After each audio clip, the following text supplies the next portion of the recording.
Yo, what's going on, everybody? What's happening? We're gonna be reacting to 3 true disturbing food delivery horror stories animated. Wow, Now, you picked this one out. I did. This sounded fascinating to me still. I've been reacting to the horrors, but you haven't. Nah, I haven't. So, Not at all. yeah, we're about to get into Not it. at all, bro. Let go.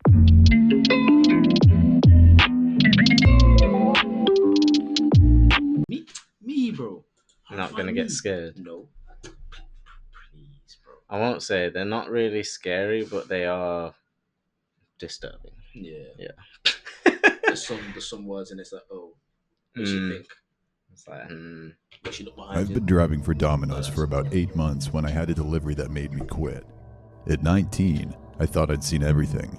Drunk college kids, sketchy apartment complexes, people answering the door in their underwear. But I was wrong. It was a Tuesday night, which was unusual because Tuesdays were normally dead. Most weeks I'd spend more time folding boxes in the back than actually driving. But that particular Tuesday in October, we got slammed around 9 p.m. Some youth soccer tournament had just ended, and suddenly everyone in town wanted breadsticks and wings. My manager, Rick, this perpetually stressed guy in his 30s who had been temporarily managing the store for 6 years, handed me 3 orders at once. The first 2 were normal, an apartment complex near campus, and a house maybe 10 minutes south. The third order caught my attention because of the delivery instructions. Don't ring the doorbell, it read. Knock 3 times only. Baby sleeping. Fair enough. I'd seen weirder notes. I loaded up my beat-up Honda Civic with the warming bags and headed out. The first 2 deliveries went fine. The college kids tipped in crumpled singles, and the family with the newborn seemed grateful I'd followed the instructions. That left the third house, way out on Riverside Drive, almost 25 minutes from the store. The order was for 2 large pizzas and an order of cinnamon twists. $34.50 total. I'd driven past Riverside Drive before, but never actually down it. It ran parallel to the river for about 2 miles before dead-ending at an old paper mill. The houses out there. Bro, let me tell you something. What's he talking about? What's he on about? I don't know. I don't need all this information. Bro told me the make of his car is animated, bro. Bro, specific. Nah, bro, I'm telling you to get detailed in this. Bro, it's serious. Like, what? She's about to enter madness. They were spaced far apart, separated by overgrown lots and chain link fences. My headlights caught the reflection of animal eyes in the darkness, probably possums or raccoons. The GPS showed I was getting a tiny bit, G.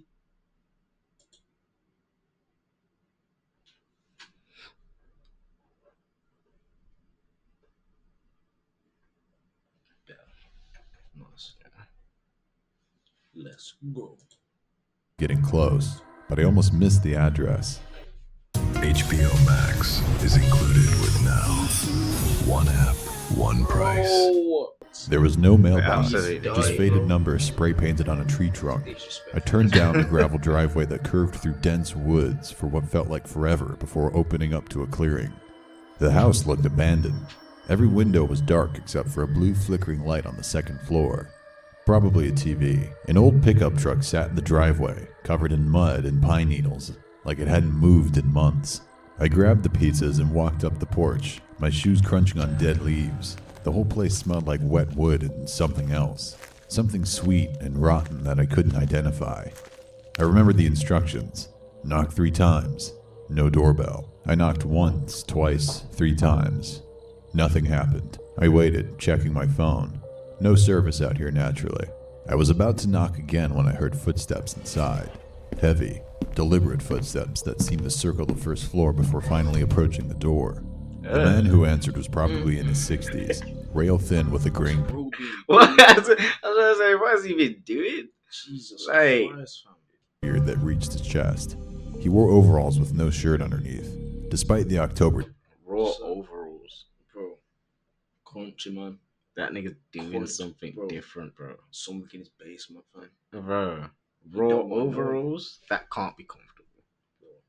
chill, his eyes were bloodshot and watery. "Pizza," I said, holding up the bags. As he reached for his wallet, I could see past him into his dimly lit living room, The blue glow Nigga from just upstairs cast just enough light for me to make out a dark figure sitting on the sofa, completely motionless, just sitting there in the shadows, watching us. My stomach dropped, but I tried to keep my expression neutral. The old man pulled out a flip phone, the kind nobody had used since 2010. "You need to take a picture," he said.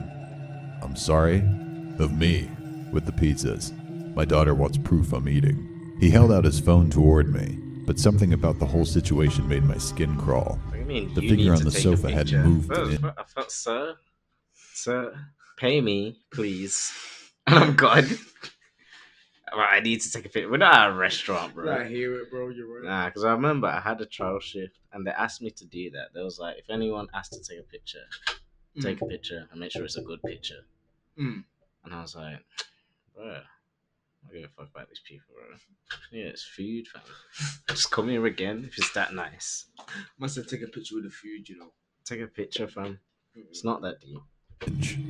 "Actually, I can use my phone," I said quickly, the words tumbling out. "I'll just send it to the number on the delivery order. Faster that way. I needed to get this done and get out of there." He hesitated, then shrugged. "Fine. Make sure you get the pizzas How in the old shot." is he? I pulled out my phone with shaking hands, trying to appear casual.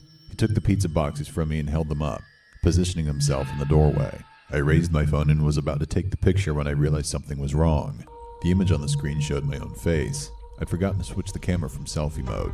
And behind me, reflected in the front-facing camera, was a man, standing maybe 3 feet back, holding a baseball bat, mid-swing.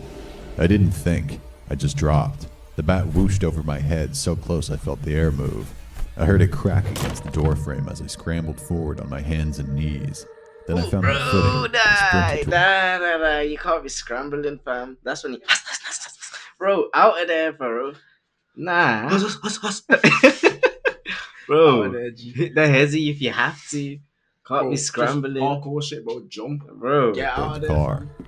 Behind me, He's I got, heard you the know, he's old got man good yelling. reflex though. I'll say that though. I looked at the reflection of his phone, you know, not even his camera. Dropped. Seen that shit. Good. I'll give him that though, but crawling. But yeah, you can't crawl Get up, after fam. that, bro. Ch- Like, that's your an ass, instant. Nigga might stomp on your ass. Like, yo. Kick in your face, fam. Being real. I'm just being real, bro. Curbing. Nah, that's hard, that is, bro. If someone's doing that, that's for the love of the game, bro. Nah. That's rude, bro. Curbing is If you crazy. curb someone, that is for the love of the game, bro. You actually love fighting people. Yeah. You're alluded to if you Nah, that's just straight violence, fam. You just want to see niggas bleed at that point. I remember that scene in Avengement, bro. Yeah. Remember that scene, Yeah. bro? Yo, watch Avengement if you haven't watched it. Scott Adkins, tough movie. Hard. G. Hard. There you go. Doing something, but I didn't stop to listen. My hands fumbled with the keys as footsteps pounded across the gravel behind me. I got the doors open, threw myself inside, and hit the locks. The man with the bat, younger, maybe 30s, wearing dark clothes, slammed his fist against my window as I jammed the key into the ignition. The engine turned over, and I floored it in reverse, then forward, rocks spraying everywhere as I fishtailed down that driveway. In the rearview mirror, I saw both of them standing there in my taillights, the old man and the younger one, just watching me go. I didn't slow down until I hit the main road, and even then I kept checking my mirrors, convinced I'd see headlights following me. Back at the store, Rick asked why I looked so pale and why there was a dent in my car.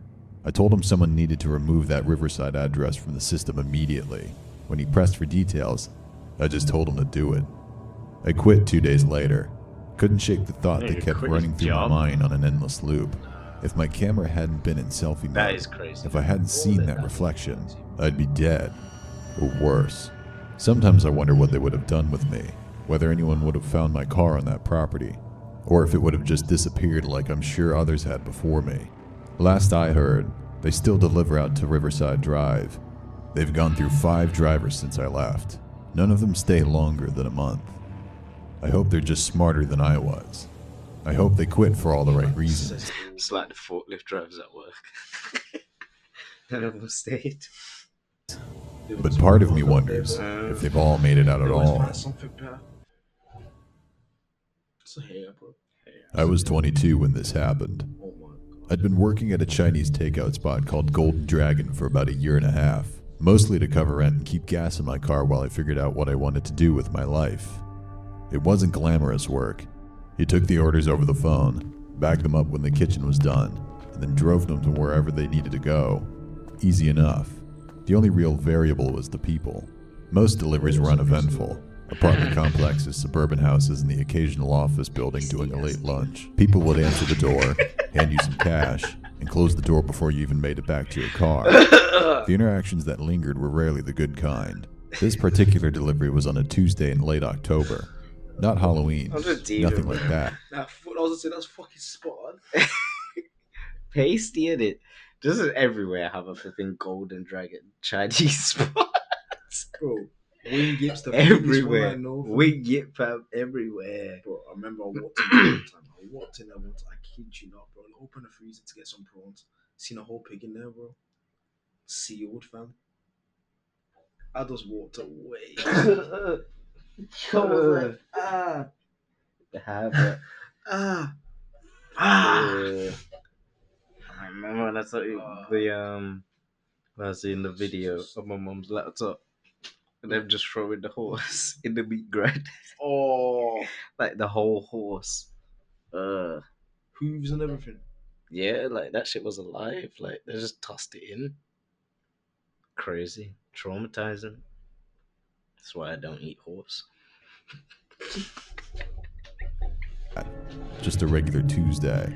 The kind of night where the sky gets dark fast and the temperature drops hard. The trees had mostly lost their leaves by then. Everything just looked bare and exposed. The order was a decent-sized one.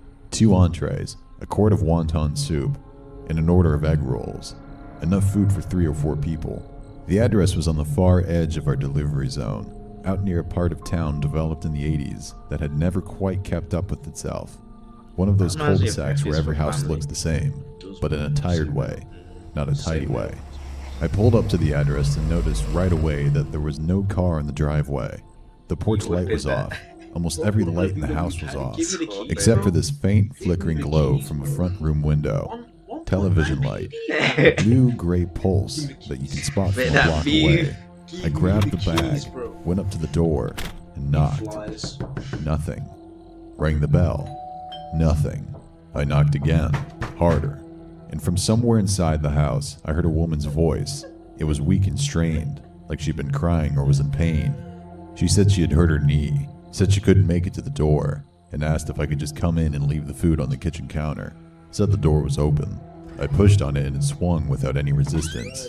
The first thing I noticed was the smell. This guy's putting in. No, he's doing it to Yeah, himself. he done this to himself, fam. He's getting Nigga. jobs when he knows he's gonna see some bookie ass niggas. I think, oh yeah, I'll just go there. Let's go walk into their house. Yeah, I've hurt my knee. No, she ain't, bro. Why you just walking into a house, bro? Nigga. Putting yourself into the damn situation, bro. I've had enough, bro. You see me, fam. If I sense any threat, bro, spidey sense is going off instantly, bro. I'm out of there, bro. This guy's waltzing into the house like he owns it. Yeah, the house is open. Oh, you're safe. Probably because it's a woman saying it, fam. It's just probably like, come inside. I hurt my leg. I need some help. Set it on the table. Have a slice. Facts, though. Facts. She was probably like that, luring a nigga in. He's like, oh shit, I ain't had none in a while. It's a crazy way to go out. Still cigarette smoke, and something else underneath it, something almost sour. The TV was on in the living room to my left. A talk show with the volume turned down so low I could barely make it out. There was nobody sitting in front of it. I called out that I was going to leave the food right inside the door. The woman's voice came again, further back in the house than I expected. She said the kitchen was just a little further in. She'd really appreciate it if I just set it down in there. And that's when something shifted. It wasn't one single thing I could point to. It was several small things I'd been registering in the background and suddenly moved to the front of my mind all at once. It's a distance, bro. I remember my Uncle John's house, rest in peace, man. 10 years ago, crazy, but I remember the house. I remember him being in the back bedroom, and I said to him, oh yeah, come see me. It took me a good 2 minutes to get to the back of the house. I was thinking, what the hell, fam?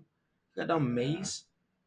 I remember when Sai was living at my auntie's. Um, her part of the house, which was at the back, she didn't have Wi-Fi. It didn't reach. See that shit there? Crazy, Raving. crazy. You want a little Wi-Fi booster thing, you get me? TP link. The food order was big enough for a small gathering, but she described herself as home alone with a bad knee. The voice didn't sound naturally That's what I pained. got under there. It sounded careful, like someone making a deliberate effort to sound a certain way. And the house was almost completely dark. Not, I didn't bother turning on the lights dark. Every room I could see was dark, including the kitchen hallway she was directing me toward. People with hurt knees don't wander their houses in the dark. I set the big bag down right there in the entryway and said loudly, loud enough for anyone in the house to hear, "I'll leave it right here for you, ma'am. You're all set." I was already backing up as I said it. And that's when I heard the footsteps. They were coming from the back of the house, from the direction of her voice. But they weren't the slow, careful steps of someone nursing an injury. They were heavy and fast, with the rhythm of someone who had been waiting. I didn't wait around to see where they were going. I turned, walked straight out the front door, and closed it behind me. I was back in my car in under 10 seconds. I locked the doors and watched the front of the house. The door didn't reopen. Nobody came outside. The TV kept throwing its pale light against the curtains. I drove back to the restaurant. When I got there, I told my manager what happened. She called the number on the order. It rang 5 times and went to voicemail. One of those default automated greetings with no name attached. She left a message. Nobody called back. No complaints. No nothing. The order had been placed over the phone and listed as a cash on delivery. So there was no card on file. No name. No digital trail. Since I'd left without collecting anything, it just sat there as an uncompleted order, and that was the end of it officially. I'd mostly pushed it out of my mind. So this nigga didn't even take the payment. What if he was just coming to pay you? He's a fraud. He's a fraud. He's Nah, just scared. he's just lazy, fam. He's just scared. Lazy, scaredy cat, bro. Probably ate some of the food, fam. Probably did, bro. Just needed an excuse. This is what he told his manager. Bro, I can't believe him, bro. Bro walked into the house, Bro, like, walked around that house, and didn't leave with the money. Rob the house, bro. Take the money. Just at least do something. Like take what's owed. literally. Take something. Take the $20 or $30, something. Get out, fam. Jeez. Leave in the time, bro. Like stupid ass. Think, please. I know, like, maybe shook, but that's crazy. Come on. Bro, slapping in his dream. I think, why did I take that $30? Because I'm a knob. Fine by the end of that week. When one of the other drivers mentioned the story to a friend who lived in that area, his friend recognized the address immediately. The woman who had owned that house had moved into an assisted living facility 2 months prior. The house had been sitting vacant since then, waiting on the family to deal with the estate. According to his friend, the neighbors had noticed activity around the property in recent weeks, a light on here and there, a shadow behind a window, and had been meaning to call someone about it. Squatters, they figured. That part I could have maybe rationalized. People squat in empty houses. But here's what I kept coming back to. Someone in that house had placed a food delivery order to that address. They were capable of using a telephone. They'd thought through the cash on delivery detail. No card, no digital trail. And instead of just answering the door, a woman's voice directed me specifically to walk deeper into a completely dark, vacant house while someone with heavy footsteps waited in the back. I don't know who she was, bro. This is just homeless niggas. This is literally just homeless people. They don't have no name, bro. They just took over the yard. They called for some pizza. Yeah, that's it. They probably wasn't finna pay. Exactly. They just left it there. And bro actually got shot. What can you say, bro? What can you actually say about that? You know what I mean? He's just a fool. He's just a fool. Oh my gosh. Talking about some horror story, bro. That wasn't desperation. What you told That me. was a plan. I don't know. He's a stupid nigga. Not you, but whoever this is. Pasty ass nigga, bro. That's all I'm getting from Pasty this. ass nigga, bro. His face, bro. Fix up. Gosh. This is stupid. Turn your frown upside I know, down. bro. Gosh. God. Cut your slice of pizza, fam. Relax. What they intended once I was far enough inside. Maybe it was some kind of prank. But I think about those footsteps a lot. The weight of them, the speed, the way they started moving before I'd even finished my sentence. Like whoever it was had already decided they were done waiting. I quit the delivery job about 6 weeks later. I told myself it was because I'd found something better, which was partially true. But I thought about that dark hallway every single time I picked up a delivery bag after that night. And some things just stopped being worth the hourly rate. This guy's just not turned up. I've told Just this left the story to keys. exactly 3 people. My mom, my best friend, and a therapist I saw twice before deciding that talking about it just meant reliving it. And reliving it wasn't helping me sleep any better, so I stopped going.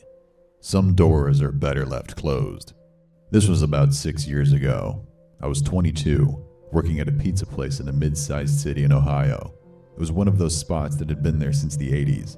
Laminate menus, a phone number that ended in 4 zeros, the faint permanent smell of oregano baked into the walls. The owner was a guy named Sal, who rotated through the same polo shirt in different colors and always seemed vaguely annoyed that the restaurant existed at all. Despite that, I liked working there. It was uncomplicated.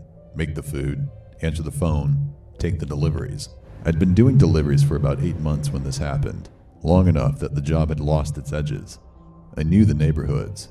I knew which apartment complexes had broken gate codes. I wasn't paranoid the way newer drivers sometimes were, double-checking locks, keeping one eye on the rear view. I thought that was excessive. I don't think like that. I think it needs to take some lion's mane, bro. Some ashwagandha. Some sea bus. Magnesium. Take something, fam. Yo, Bro. I think it needs to sleep for about 48 hours straight. You know what you need to do? Take fucking no, just sip lean, man. Right? You'll go see. Just sip some lean. Get you some codeine, bro. Some Sprite. Nice. More. It was a Tuesday in November, maybe 10:30 at night. The dinner rush was a memory, and we were in that dead stretch before close, mostly just wiping down surfaces and trying to look busy. Then the phone rang. Big order. Pasta, breadsticks, 2 large pies. The person paid by card, no advance tip, which wasn't a great sign. Sal looked at me. I was the only driver still clocked in. I grabbed my jacket. The address was in a part of town I recognized but had only driven through in daylight. At night it was a different place. Streetlights spaced too far apart. Porch lights mostly off. I turned down the street and noticed there was no traffic moving in either direction. Just parked cars on both sides and a long because it's corridor of nighttime. shadow between them. I found the house. 2-story chain link fence out front. A side gate hanging open. So The porch light was anxious. on, which I told myself was a good sign. I grabbed the bags, went through the gate, and knocked on the door. There was a pause, then slow footsteps from inside, then silence, then closer footsteps. The door opened. I never really registered the man's face. My brain locked onto something else before it got that far. What was in his right hand? Whoa! A gun. Okay, well, damn! Whoa! Whoa! Whoa! Whoa! Whoa! Hold up, that took a turn. Wait, he's right to be anxious. Shit, we got on him too early, bro. I We did, got bro. him I said too too much. early. My hands are in the air, Oh, bro. shit. Shit. Damn. Okay. Bro, pulled out a whack, fam. For what reason, bro? For Hey, food. you ordered pizza. you want pizza that bad? You What want man said? pizza that bad? What a man saying? That's what he's basically said. What a man saying? Your life on pizza, fam. Now you know this. I'll pay you a bullet. That's what he's gonna say. Black, compact, hanging loosely at his side like it was nothing, like it was a TV remote. Everything decelerated. I became very aware of the bags in my hands, of the cold air, of how quiet the street was behind me. He asked if I was alone. I said yes. He stepped back and opened the door wider. I still don't know why I didn't run. The honest answer is that running felt like the thing that would make it worse, like the gun would come up. So I didn't move. A second man appeared behind the first, younger, gray hoodie, expression somewhere between bored and alert in a way that didn't settle right. He was holding a phone. The first man raised the gun, not aggressively, not with any drama, just enough to make the direction clear, and told me to put the food down and hand over my wallet. I did both. He took the cash and my debit card, then paused at the wallet like he was deciding something. He handed it back. Then the second man stepped forward and held up the phone so I could see the screen. He pulled up the restaurant's Facebook page, the staff photo we'd taken in some summer cookout south through. All of us standing in front of the building, name tags underneath. He pointed at my face in the photo. Then he pointed at me. Then he held the phone up close enough that I could see he was screenshotting it. He said very slowly that they knew where I worked. They knew what I looked like. They knew my name now. And if I called anyone, he would make sure I understood that was a mistake. I heard myself say okay. I don't remember. Bro got pressurized.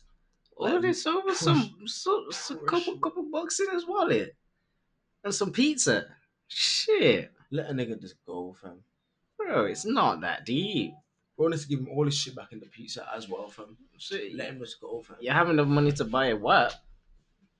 What are you robbing me for? That's a bar, you know, to be honest. You probably robbed that too, though. Yeah, Shit, yeah. probably killed him. Gosh. Deciding to Niggas. say it. They told me to walk If you back run to away my from it, car, shut it back. drive away, and not look back. I did exactly that.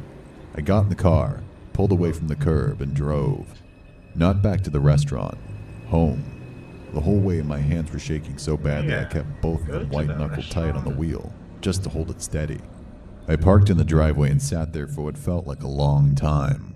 My mom was awake when I came in. She didn't ask anything. She just looked at me and said, "What happened?" Not a question. She already knew something had. I told her.